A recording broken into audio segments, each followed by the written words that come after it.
without further ado, ladies and gentlemen, please give a warm Sea Pines Property Owners Association welcome to Wyman Fraser-Davis.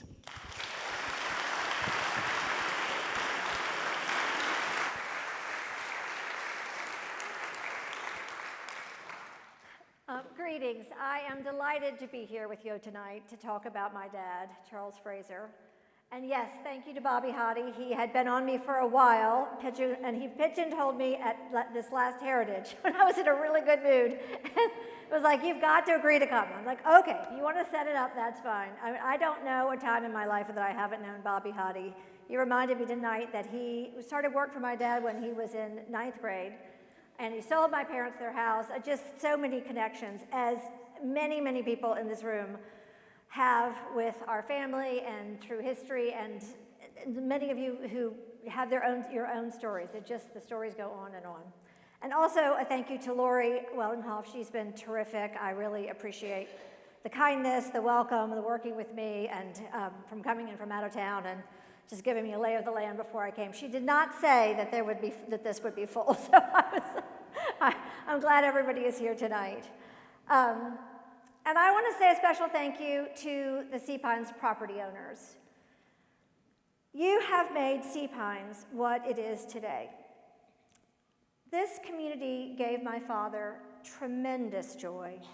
He was so proud that the people took up the mantle of care and stewardship of this wonderful place. When people hear that I'm from Hilton Head, and especially if they hear that, that my dad is Charles Fraser, but even before that, they just want to tell me immediately about their family traditions and their vacations and their memories. So many people have built a lifetime of really special memories here. And I have a deep love and appreciation for Sea Pines. I am one of those people that have come back over and over and over again, building memories. I haven't lived here full-time since I was 15 when I went off to school, but it is a place that I have returned to over and over again. And I am grateful to speak about a piece of its history. My first memory with my father, I really can't see without glasses to read, and I really can't see you with them on, so I'm kind of in between that. I really need to get to the eye doctor and get something in between, but not for tonight. Anyway, I would like to tell you my first memory with my father. My first memory of my father was walking on a path in Sea Pines, and a bird would call out, and he would call back, mimicking the bird sound. And then he very patiently pointed out the bird, practiced the name with me, and helped me to learn its call.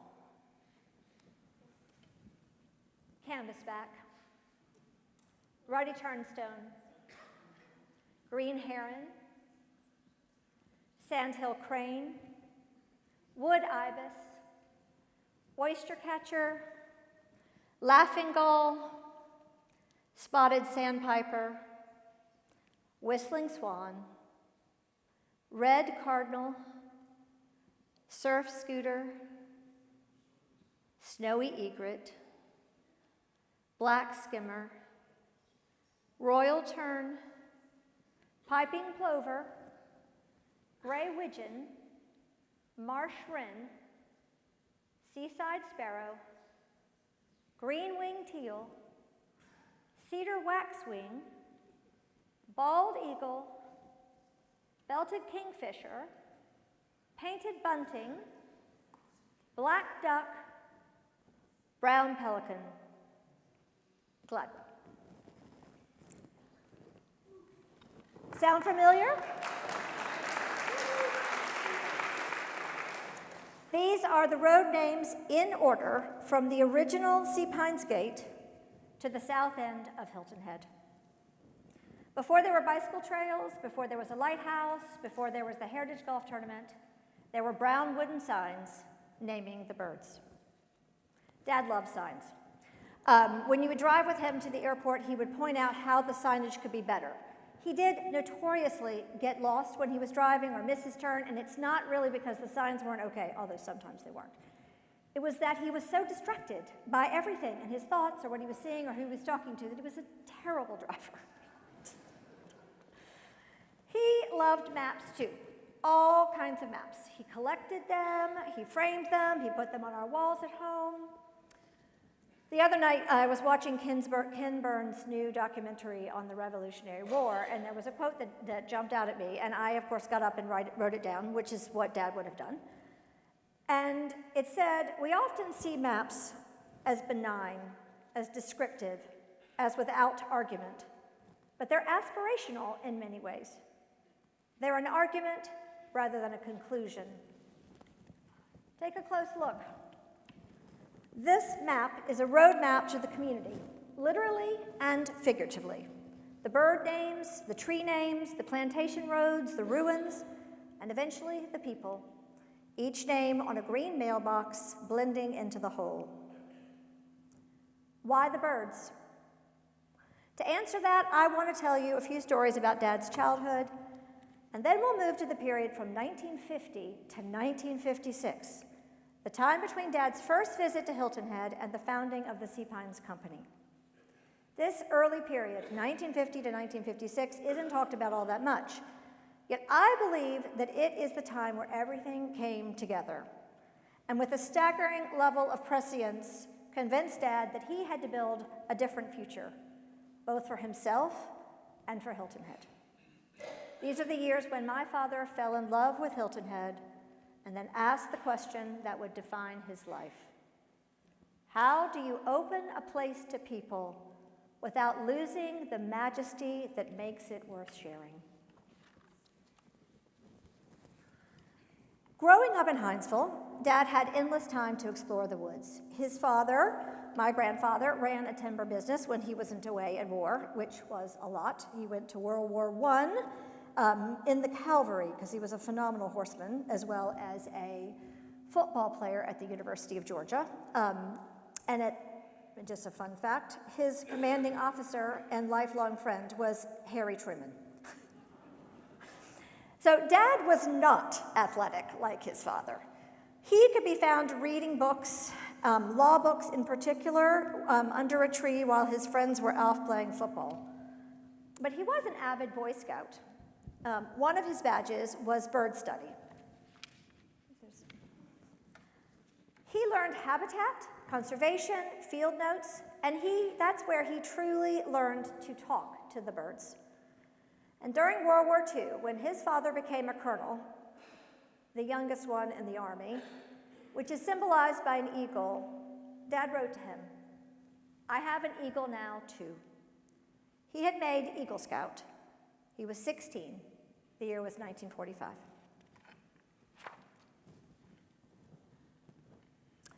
From 1920 to 1949, because I didn't say, but at that point when Dad was living in Hinesville, he didn't have any connection to Hilton Head and didn't have any thought about Hilton Head. Because from 1920 to 1949, the island was owned by Alfred Loomis, who was a brilliant and wealthy New Yorker. He had bought Hilton Head for its timber to use it as a commodity hedge, which he held on during I think I have some feedback. Used it as a commodity hedge during all the downturn. And he didn't cut the big trees because he was waiting for them to grow up. But he did come down often and use the island, use his property as like a hunting plantation. But that didn't really change the fortunes of the people who lived here. And it wasn't that Loomis himself wasn't forward-thinking, he was. Alfred Loomis actually had invested in the RAD labs, which are the people that created the radar that helped the British win the Battle of Britain and then eventually World War II. So he was an exceptional person, but he didn't really do anything except for come and just be in the woods and with his friends in Hilton Head. After the war, he sold Hilton Head and to my grandfather and two other partners. And they bought from Loomis, and Loomis owned about half of Hilton Head, so that was about 20,000 acres that they purchased in 1949 to start the Hilton Head Company. They bought it for the timber. Apparently, my grandmother, Pearl Fraser, was a little bit skeptical because this was a really significant investment for the family. Because unlike Alfred Loomis, my grandfather had not grown wealthy in the war or in the timber business. And before the drawbridge was built in 1956, Hilton Head was accessible only by boat, and it was shockingly poor. The per capita income in Beaufort County was about half of was really the lowest in the U.S. There was one paved road. There was very limited electricity. There were no telephones. The wells were shallow and smelled like sulfur. There were about 300 to 500 residents. Most people were of the black community that was here that had owned their property since the end of the Civil War. Hilton Head was worlds away from the rest of the country. And it was certainly not a place that you would imagine would be a great place for a resort community development. The first time my dad came to Hilton Head was 1950. He was 21, and he had just graduated from Georgia, and he was headed to Yale Law School. That summer, he and my Uncle Joe camped on Calabogie Cay. They were surveying roads, calculating board feet of pine and cypress. Joe was the expert. He had been running the family timber business for his dad for a long time. The southern end of the island, which is where they were at that point, was just a cathedral of pines and palmettos, live oaks draped with Spanish moss, white sanding beaches stretching out into the Atlantic. The forest, of course, just moved with the wind. Deep hush of longleaf pines, quick rattle of palmettos, and the marsh stretching and glittering silence. It was breathtakingly beautiful, as my cousin Wes Fraser has captured. Investors saw timber. My father saw the artistry of God. Before leaving, Joe and Dad asked their father for one promise: do not cut the great pines along the shore. And he kept his promise. This is a postcard from 1957, and you can see that the trees are still there. Dad left for law school, moving from the marsh silence to the stone towers and the energy of post-World War II. Yale, which was just 5 years removed from World War II, was full of veterans and some of the brightest students in the country, and it was intense, and Dad loved it. It is one of those places, Hilton Head and Yale and New York City. These are the places that were always very close to Dad's heart. He made lifelong friends there, Andy Heineman and Chuck Kelly. Each of them were from exceptional families with very strong civic responsibility. They were, in some ways, the three of them outsiders. Dad was, of course, from the South.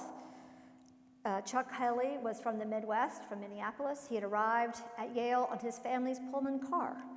And Andy was a wealthy and, from a wealthy, respected New York family, but he was from a Jewish family, which also meant they just weren't typical, prototypical New Englanders. And they made a friendship that just lasted my dad's whole life. I do think, actually, this friendship with a Midwesterner and a Mid-Atlantic person is one of those things that I see just a connection, because so many people came to Hilton Head from those parts of the country. And I think, Dad felt just delighted because this was, his two best friends were from those parts of the country. Anyway, let me go on. So here's Yale. They spent their weekends in New York City. They walked through Central Park. Central Park has very winding pathways. Frederick Law Olmsted had built it intentionally with nature as its protagonist. And that really spoke to Dad. And just the way that place anchored New York was just something that he loved. And I think that there was a strong contrast to the other big movement in what was going on in New York at the time, which was Robert Moses was coming in and building huge superhighways right through neighborhoods, really not paying any attention to the human cost or really the ecological cost of any way of what was happening. I mean, that was, Robert Moses is legendary, but these were very different ways of approaching building. And I think Dad, again, asked the question, how do you build without destroying what makes a place special? And at Yale, Dad found the key. Professor Miles McDougall was a really well-respected professor and researcher who was doing some really new things. And Dad took his class on land use covenants. McDougall taught that law is not just rules. It's a tool for shaping society. And land use is where those ideas become visible. And Dad realized that as a private developer, he could use covenants and planning and design standards, not merely to just sell land, but to shape communities, protecting beauty while making it accessible. This is where the idea of Sea Pines as a master-planned resort community was born, not from real estate, but from law, landscape, and the belief that progress and stewardship must coexist. There were a couple other things that he did in New York City that I see echoes of here as I was preparing for this speech. One is Andy's family was a member of the New York Yacht Club. And I don't know where Dad's love of sailing started. He didn't tell like an origin story about his sailing. I just knew he always sailed. He loved the water. He could be found every weekend sailing for hours. The movement, the ability to have conversation. He actually bought successive sailboats and changed them in order to facilitate conversation on the sailboats. And as some people said, then people were captive on the audience, but I don't think. But anyway, he really did love the sailing. But the New York Yacht Club was interesting, its membership was interesting, because it was not as exclusive in the kind of the way that some of the other New York, very social, tight social world was in the 1950s. And I think that openness was very appealing to Dad.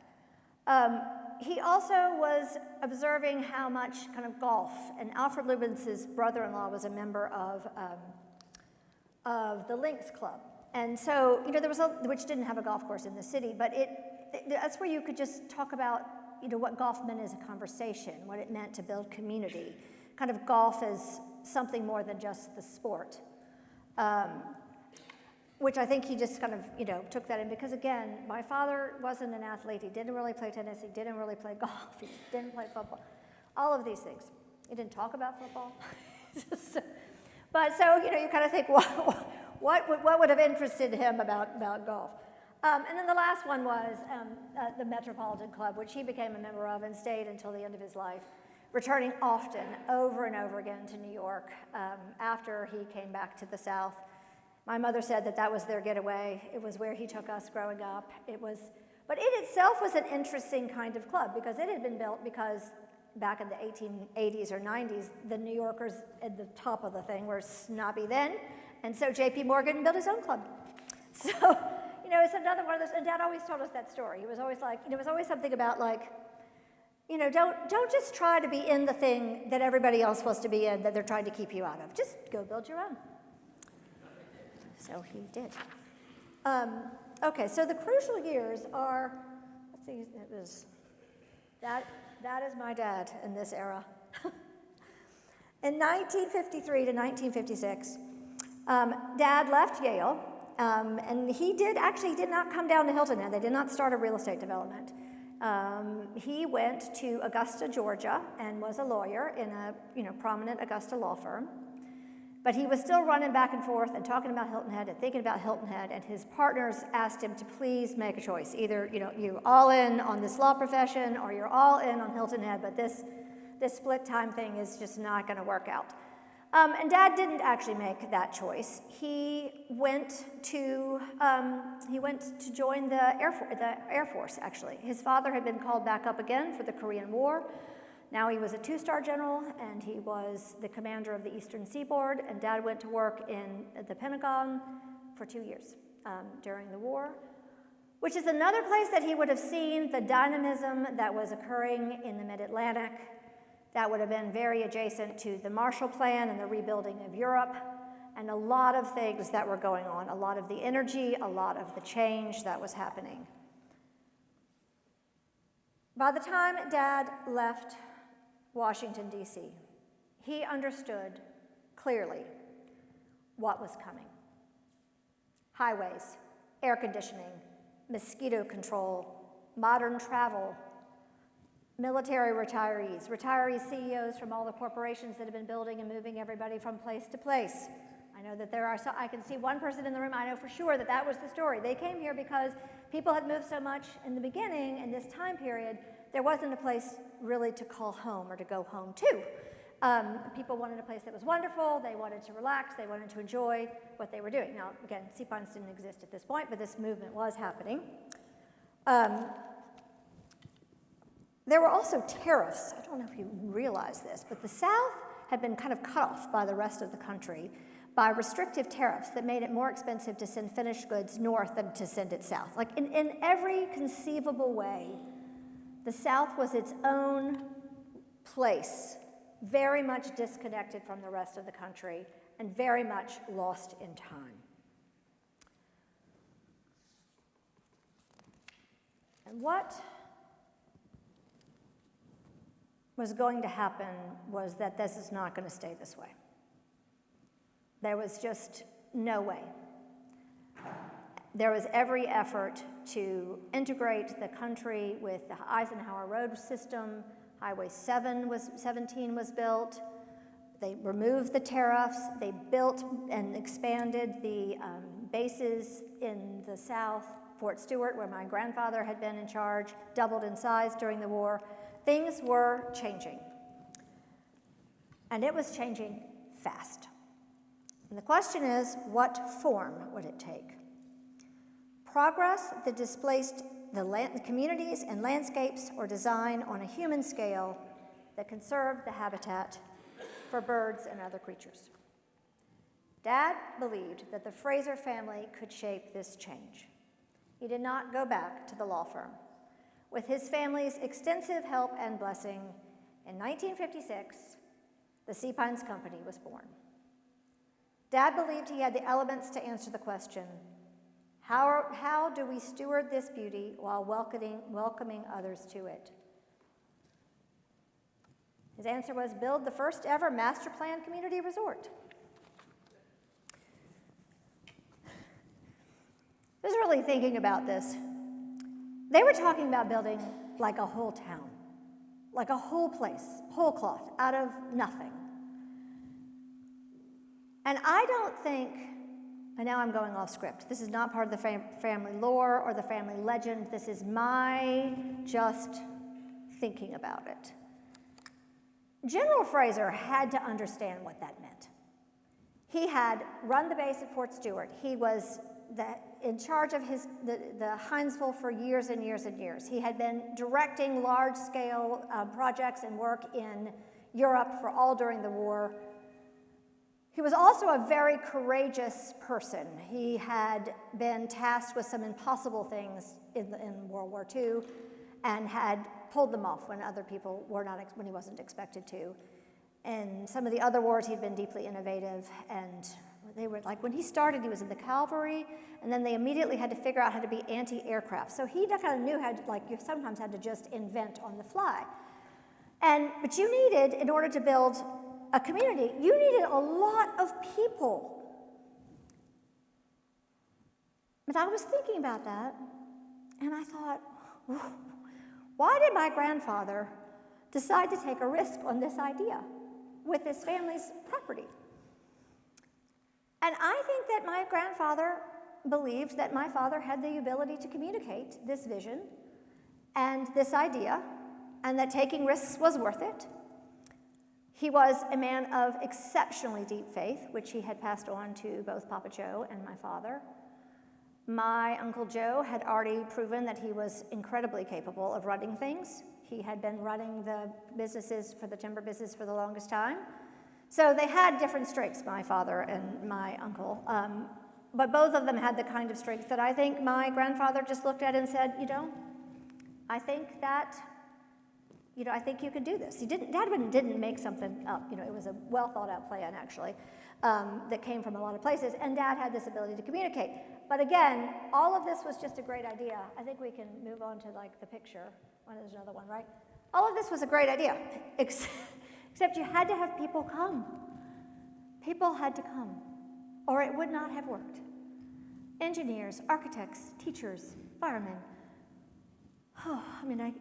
golf pros, golf course builders, golf course designers, just people that ran the hospitality. People, it goes.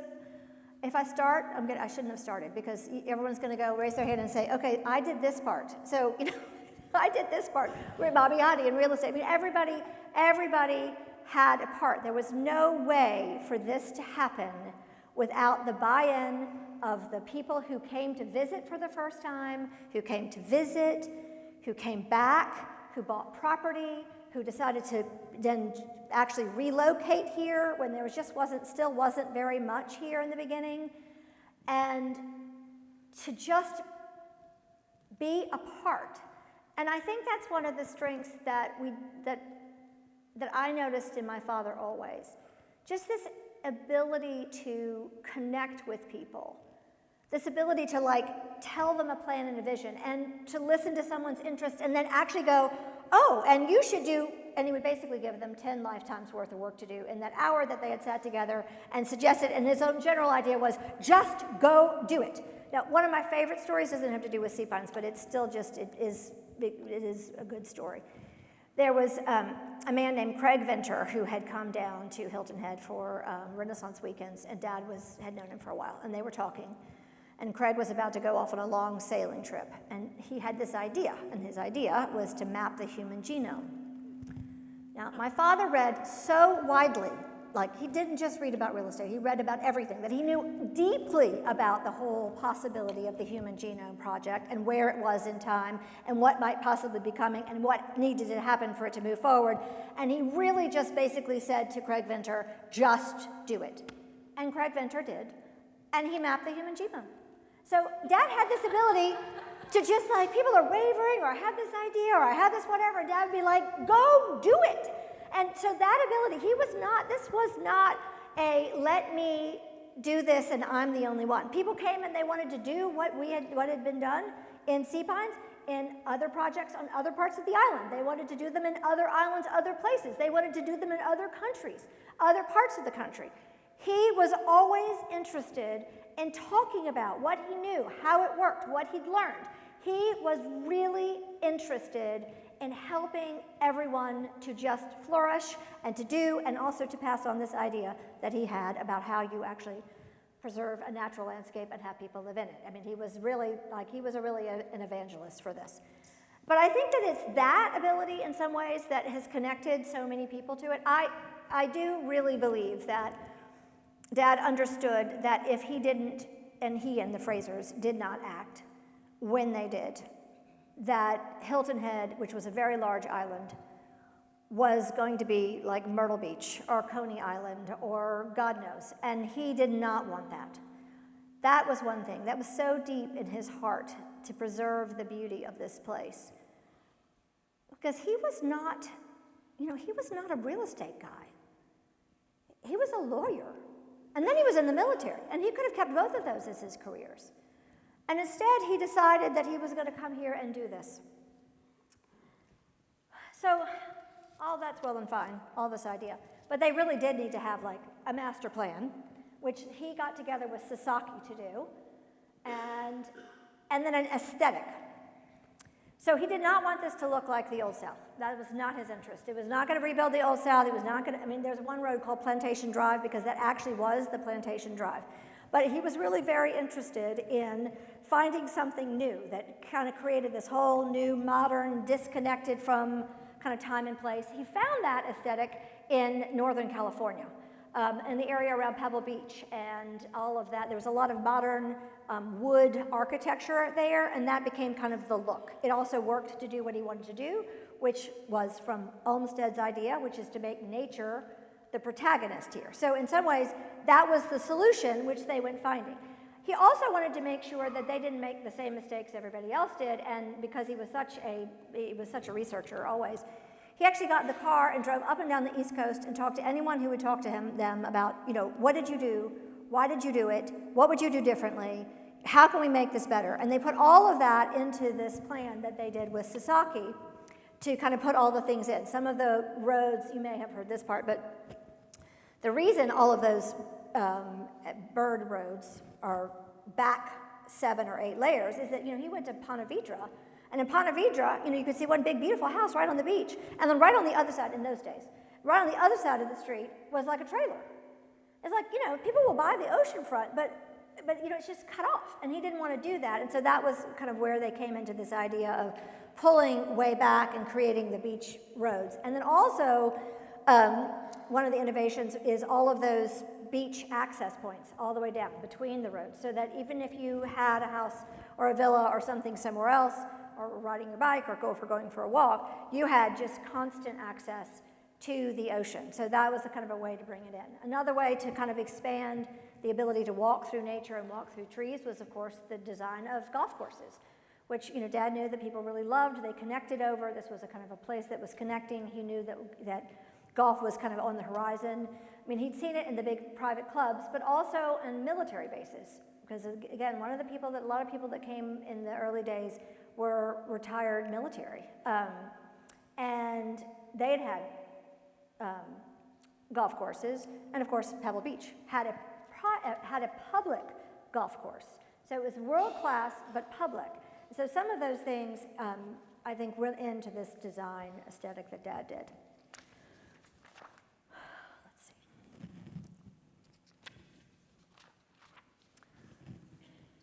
Can we just go through these slides a little bit?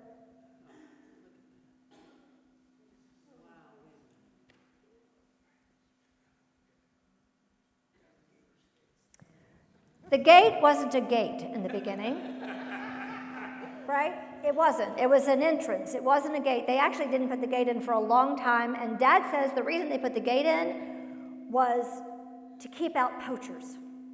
It was really not about, let's have a gated community, because everything about they were doing up to that point was really not, it was about new and getting people to come down and to be glamorous and fun, but it was not about, recreating the whole exclusive club system. That was not what he was doing. He was really interested in getting people to come from everywhere, which was really important because, again, Hilton Head was in the middle of nowhere, so you really are going to need people that are going to come from all over to have made it work in the beginning.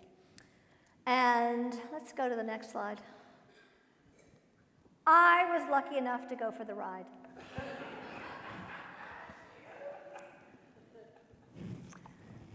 So I'm going to skip over a long period of time, and I'm going to pop out in 1985 and tell you just one story from what it was like to actually live with Dad. And along for the ride is just an apt way to explain it. So one Christmas vacation, when I was at Duke, Dad decided that we were going to do the kind of vacation that we always did. This is just emblematic. This was not a one-off.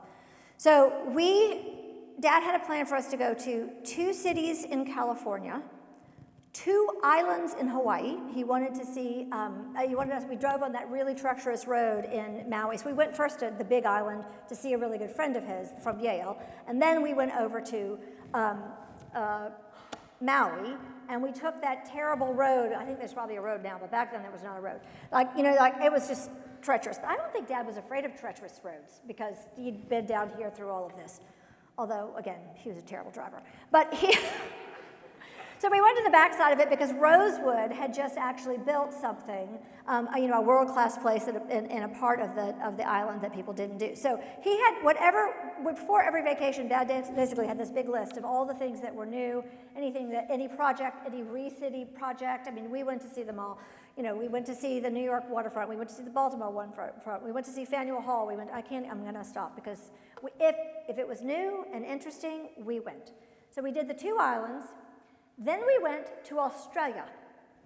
And we went to see every single major part of the east coast of Australia, starting at the Great Barrier Reef. Then we went to Fraser Island in Queensland. We went to those reserves, the rainforest where those wonderful parrots were. We went to see the koalas. We went to Canberra, the capital, because it was like a new and modern city. We went to Melbourne, and then we went to Sydney. And in Sydney, I'm going to back up. I had to drive on this trip. I was driving the whole way. Again, as I said, we can know why my father wasn't driving. What I don't really understand to this day, except maybe because I'm married, I kind of do understand. But my mother was not driving, and she was a fabulous driver. Those of you that knew her, she always drove a big black car as fast as could go. So she could have done it just fine. But instead, I was in the front, driving this car. Dad had his maps, because he always had maps. You know, there was always the maps. This is way before Google Maps and all that. So he's navigating. He was a great navigator. He's just a terrible driver. So we're driving along, and we finally get to Sydney, where, of course, the thing to see is the Sydney Opera House. And my sister and I just said, no. No, we are not going. So we went shopping instead in like a little arcade. And while we were in the arcade, I saw like a bridal shop. And, you know, walked in, because there was this beautiful dress right in the window. And I thought, oh, this is just lovely. I'm going to go ask them about it. And I asked them, do you have a photograph? And they said, no, but we've just won an award, and we're in a bridal magazine. So the next day we're leaving, and I bought the magazine and put it in my files.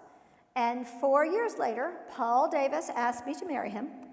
And I think probably faxed back then, the bridal shop in Australia and asked if they could make me the dress. And they said, sure, just send us a fax of you in a bathing suit and all your measurements. So I did. And so 2 weeks before my wedding, and I had never actually tried this on. I just had it in a magazine. 2 weeks before the wedding, the dress arrived.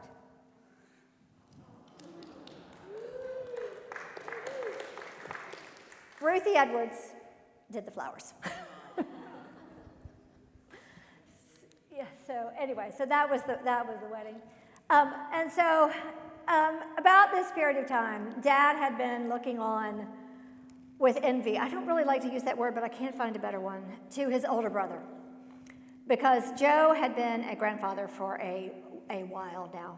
And my father watched just with awe as that family grew. He watched with awe just the love and care and tenderness that my Papa Joe gave to his extended family. And Dad really wanted to be a grandparent. And so he was a grandfather. And he, as my oldest of my 5 children, and he was a wonderful grandparent. He was a grandparent in kind of the way that you would expect him to have been, given who he was. He always came with huge amounts of books, because I don't think I said this. My father bought books everywhere, which made it difficult to travel with, because they didn't always ship them. So, our suitcases got heavier and heavier as we traveled. He never arrived without 2 books, two handfuls of them. And so, especially in this time period, Dad would just show up. He would come to our house in Atlanta, and he would just stay with us, and he would sit in this comfy chair in the most formal room in the house, and he would read, and he would just be with everybody. But he also took all of us, and like he had taken my sister and I when we were growing up, he took his grandchildren. We went to New York City, we went to ULI meetings, we went to Disney for ULI meetings, because Dad, one of the things he did at this point is he actually did all the work to help Disney create the town of Celebration, which is a very different town than Sea Pines, but he was always interested in what was possibly coming next. So he took my kids everywhere. And when one summer, he really wanted to take Paul Benning, who was at that point 6 years old, to New York City, just Paul Benning, to go, because there was it was going to be every bagpipe band, apparently, in the world was going to be in New York City. And my father really wanted to go, and he really wanted to take Paul Benning with him. And my mother just did not trust him. Like, she had seen what kind of parent he was. He really probably would have just left us anywhere when he was children, because he was distracted about driving, he was distracted about children. I mean, we were always along for the ride, but that didn't mean that he was paying any attention. So I think she just didn't trust him. And so instead, actually, that same summer, we went with my 4-month-old and my 2 older children to London, because Phil Lader was now ambassador to the court of St. James, and there was going to be this big party, and my father loved to go to big parties, at the ambassador's residence for the 4th of July. So, off we went with Dad and me and my husband and 3 of our children.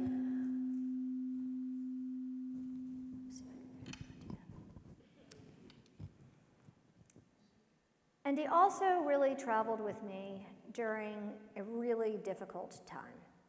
Two of our children were 3 and 4, were born 58 seconds apart, and they were both born and they both had strokes. So they both had cerebral palsy. And so we needed to find, what to do. And really, just a plug for research for that it is definitely an abandoned thing. I mean, people have had CP for so long. I think, by the time anyone thought to research things, it was long past and it was no longer the disease of the day. So there's not a lot of research. There wasn't a lot really to figure out what to do. And we had kind of heard about, we did what we did when my father had cancer. We did what his family had done when there were health issues in his family growing up. He looked to see what was new. We looked to see what was new. We looked what was interesting. We looked to see what might work. And I wanted to try this therapy at the time called Feldenkrais, and the trip was a trip to New York. And I didn't ask him. Dad just sort of said, I booked myself up there at the same time. So he, on my first trip to travel with the girls to get things for them, he traveled to New York with us. And he made sure that after we did whatever we needed to do for the girls, my 3-year-old girls, we went to the carousel in Central Park, walking through Central Park, FAO Schwartz, all of the things that were really appropriate for a 3-year-old and a trip in New York, so that their whole trip was wonderful. And he introduced them to New York as he did with my other children, in the same way he had with us. And then he traveled to California with us because our travels took us to California. And it was one wonderful, right before he died, wonderful spring. It was Mother's Day. We actually found a babysitter to take care of the twins that day. And Dad and I went off to whatever new hotel. I think it was the Auberge du Soleil in Napa or something, but it was probably the newest thing. And we went, for the day. We had the whole day together just to sit. I just will never forget just sitting on the patio and just enjoying the sunshine and talking about real estate development, which I forgot to say this really important part to kind of get to know who Dad really was on that Australia trip.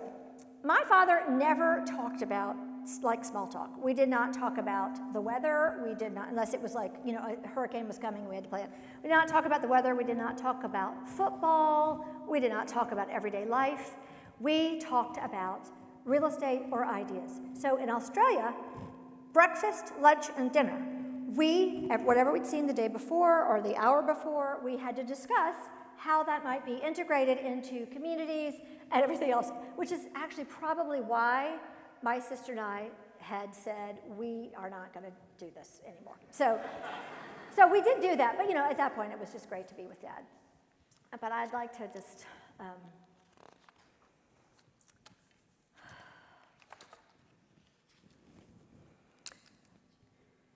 the last time I saw my father, it was a Renaissance weekend in Hilton Head, which was a gathering, most of you probably know, but it was a gathering of people who had done amazing things all over the world, usually the top of their field, scientists and whatever, just everything. And so a lot of really very interesting people, which Dad loved because that was a great group of people to talk to.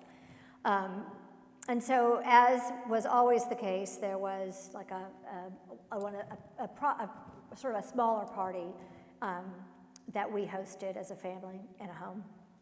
And a lot of these people were new this time. They were not people who'd been to Hilton Head before.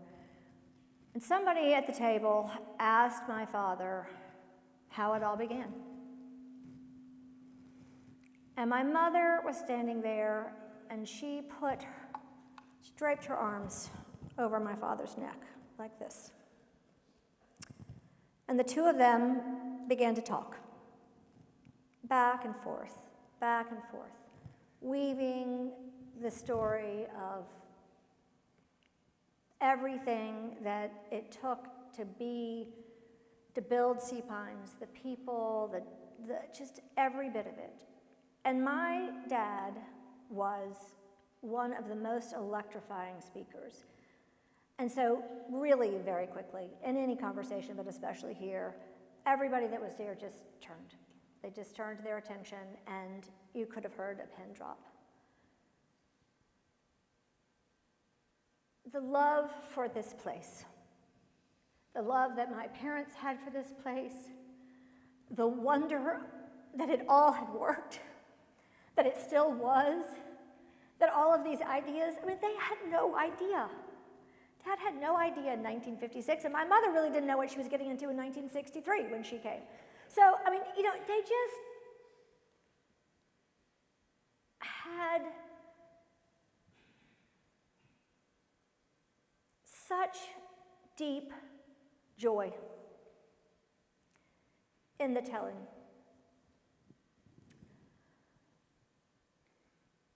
That was Thanksgiving, and I didn't see him the next morning. He slept in, we had to leave early. And we were going to get together at Christmas, a couple weeks.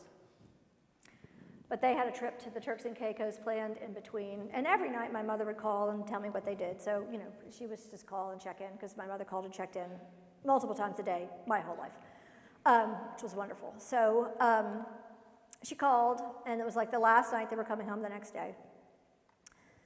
And she called, and,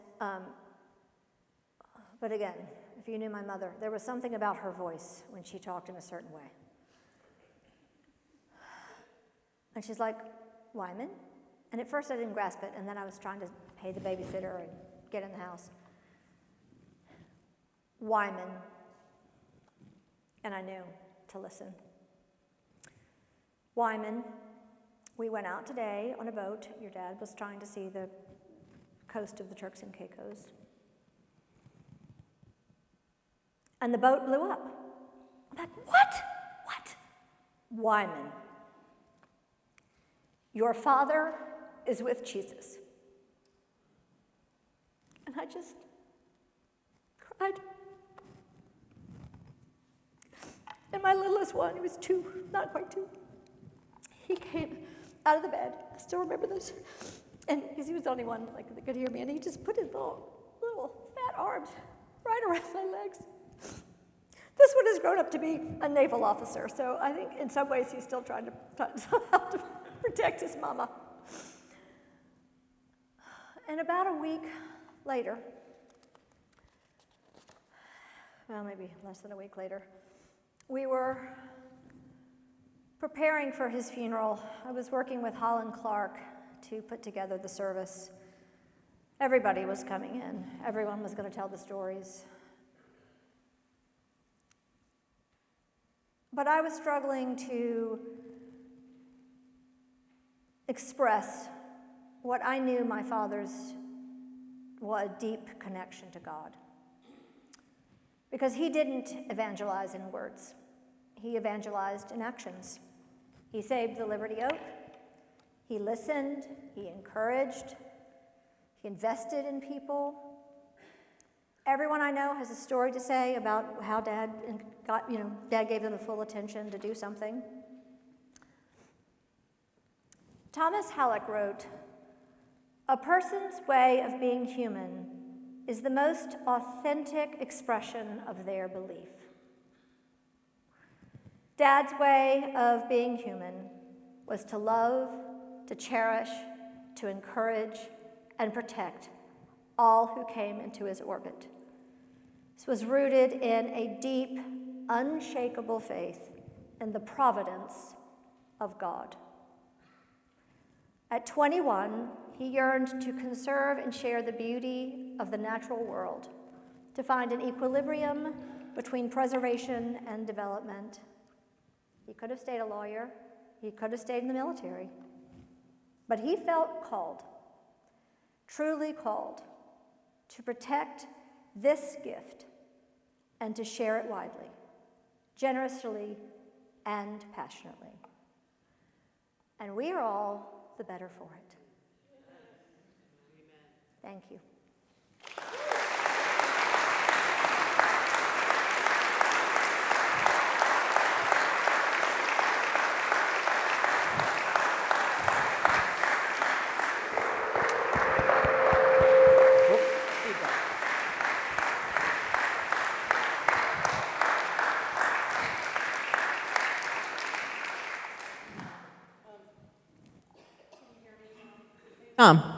Yep. I'm going to ask the first question. What do you think your dad would do if he had a computer in his pocket. Oh my gosh. Like we all do now, right? He could know anything whenever he wanted to know it. Oh my goodness. What would that be like? You know what? I'll tell you what it would be like. Everyone would be getting about 100 emails a day. Everyone is friends. Because I didn't talk about this. He had, so when he died, you know, my mother started to ask people to be pallbearers, and she got to 60 and stopped, and there were still people that felt so incredibly connected to Dad because he just stayed on the phone. He stayed connected to people. His friendships and his family were just his world. And so he would be sending things to everybody. I would probably be getting 15 a day, maybe more, and everybody else would be too. And the other thing that he would like about a computer is that he loved to write. And oh my goodness, Jackie Blackburn was his secretary. And so he would print something out and then he would edit it and then she'd have to go back and retype it. So he was around when computers still let you do a little bit of word processing, but oh my goodness, this whole AI thing, he'd be... Who has a question? All right, I'll tell you one more thing. And then somebody's got to think of a question. My dad used to find Charles in our living room on a pretty regular basis. He would let himself in. And we had a sculpture by Buckminster Fuller, which your dad was pretty fascinated with and which you could manipulate. So Dad would come home and there your dad would be playing with the sculpture and they'd say hi to each other. That'd be it. And your dad would hang out for a little bit, rip some stuff out of magazines that he was interested in, and leave. Uh-huh. And I think that happened to a lot of people here. Yeah. That's a good one. All right, questions? Hold on.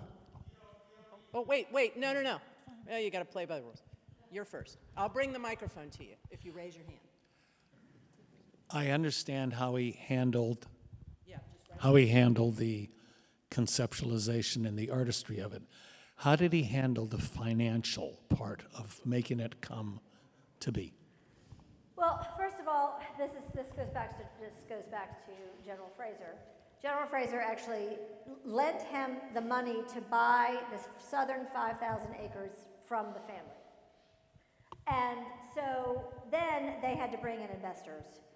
And for the most part, nobody really believed that this was going to happen. They could get some loans a little bit on the value of the timber in order to build the first golf course that was the ocean course.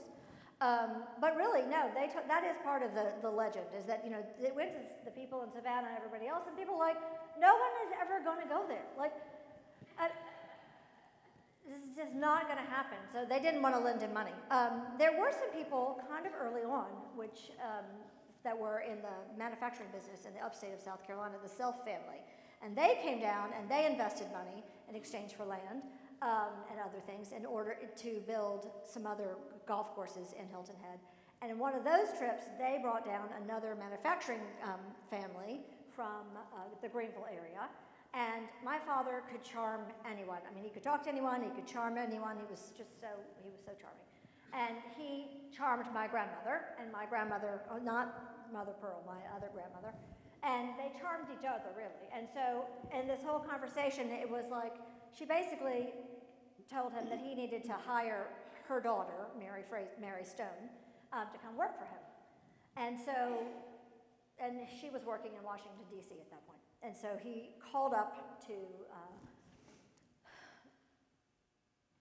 his name escapes me. He was in Strom Thurmond's office. He called up and said, should I hire this Mary Stone? It was Harry Dent, I think. And Harry Dent said, Charles, hire her? No, marry her. So my mother came down. She worked for 6 months. She was leaving. They were, you know, she said they had dinner together every night. And so, but they were not like dating in any kind of way, except this would be my father's idea of dating. So they were sitting together at the Hilton Head Inn, and people, suitors, my mother's suitors, would come down, and my father would just eviscerate them, like mentally and intellectually, and just make them look like complete idiots. And so I think that was my father's way of courting, which may have explained why he was, you know, in his 30s and still a bachelor. But at any rate, he, I think this story is that as she was leaving Hilton Head, you know, he basically came and said, you know, Mary, will you stay? You know, and she was like, he's like, Mary, will you marry me? And she's like, she thought about it. She's like, yes. So yes, that's how my mother got here. Because of financing. If he had, I may not be here today if the banks in Savannah had thought that this whole master planned idea was so great and it was going to be wonderful and they all needed to rush to buy something. I mean, there were a few people in the South that bought places, but mostly they did not. So, yeah, it's good. I'm glad for it. We have a question over here. First of all, I want to thank you for coming and sharing. It's obvious it gives you great joy, and I'm sure it's difficult to talk about losing your father, but I just really want to thank you for coming and sharing. The question is, you touched on it very shortly in the beginning when you were talking about how Hilton Head, came to be, that I guess your grandfather, and I think you said 2 other investors bought. I'm curious if you could expand on that a little bit. What did they buy? Did they just buy Sea Pines? Did they buy the whole island? And how did the other plantations come about? So I'll do as best I can with that. From this is kind of the family story.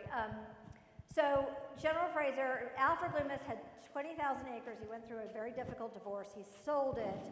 And it's my understanding that the 3 investors that were in the timber business together, which was the Hack family and the McIntosh family and the Fraser family, bought Alfred Loomis's 20,000 acres.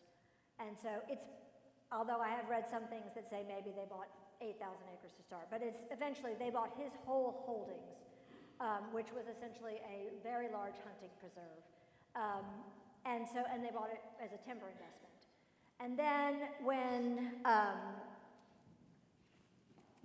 have read some things that indicate that the other investors were not particularly excited about listening to my father give them all these ideas and what we should be doing with Hilton Head. And also, I think by the time we got to the middle of the 50s, and this is what I finally really understood, they could have just kept it as a timber investment. But that is the thing that people that knew my father well will tell you. He had this ability to synthesize massive amounts of data points and pull it together and essentially see the future. And so that prescience made him realize that this was not going to stay this way, that there was both an opportunity and a responsibility. He was very, very worried about what was going to happen to Hilton Head. But the other investors were not interested in doing that. So they split the company. That's an amazing thing that General Fraser agreed to do. They split the company, and the southern end went to the Fraser family, and then he sold the 5,000 acres that became Sea Pines to my father. And then in their planning, I didn't point this out, but the Hack family had actually earlier given the land for the Presbyterian church. My grandfather they were all very Presbyterian. But he wanted the churches. He felt like they were such an important part of this place. And so all of the Catholic Church, Methodist Church, Episcopal Church, Baptist Church, and I believe Providence's land all came from the Frasers, because that was the anchor place of this. This was very, very essential to their conception of how you'd build a community. But those other families either did some development on their own or sold off to other investors who built the other plantations over time. We have a question back here. Thank you for sharing such a personal, beautiful expression of your father and giving us that insight. My question is, looking at Sea Pines today, if your father were alive, what would he most applaud, and what, if anything, might he lament? Good question. I know what he would most applaud, because he said it, and he would be still saying it. He would applaud the community. The community. He would applaud the community. He would applaud that so many people find a way to contribute and to do and to build and to grow and to sustain. I'm sure Simon is especially grateful that the heritage wouldn't have happened in the beginning without all of the volunteers and the people doing it. All of these things that were started in the early years, they would not continue to happen if the Sea Pines property owners the Sea Pines property owners and the visitors did not continue to believe in and cherish and care for this vision. What would he lament? I think he would have asked for a little bit more money back after each sale to go back into the kitty in order to keep things going. I know that he lamented the period after he and my Uncle Joe sold the Sea Pines Company.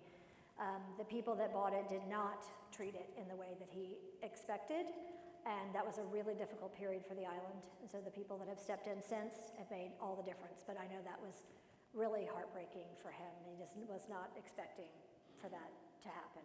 And so the kind of resurrection, and I mean, it's sort of at this point kind of a blip on the radar because so many people stepped up to pull it all back together. Question back here. Question and comment. First, thank you for sharing. And I'm a member of Providence, and we are people who are gifted from your father's vision. And I just want you to know that we're in the process of developing a master plan for the property, the 30 acres. We're being good stewards of the green space, and we're making sure that it is used for the purpose it should be, because we have lots of people who come with ideas of how to use it. But thank you. I know all the people in this area, the 5 churches that were gifted, really do feel it is a blessing, and I want to share that with you. It was very central to the Frasers' identity, the sense of the church and the sense of the responsibility to God. I think that gets lost more than anything in the stories that are told about my dad. And I just felt like tonight that's what he really wanted me to tell you. So. Oh, I'll talk while I walk over for this question. My dad told me another fun story that happened recently. Harry Frampton was in Charleston and he got COVID. And he needed to get out of Charleston, so he came to Hilton Head, and he hadn't been here in about 20 years. And he called Dad, and he said, it's the same.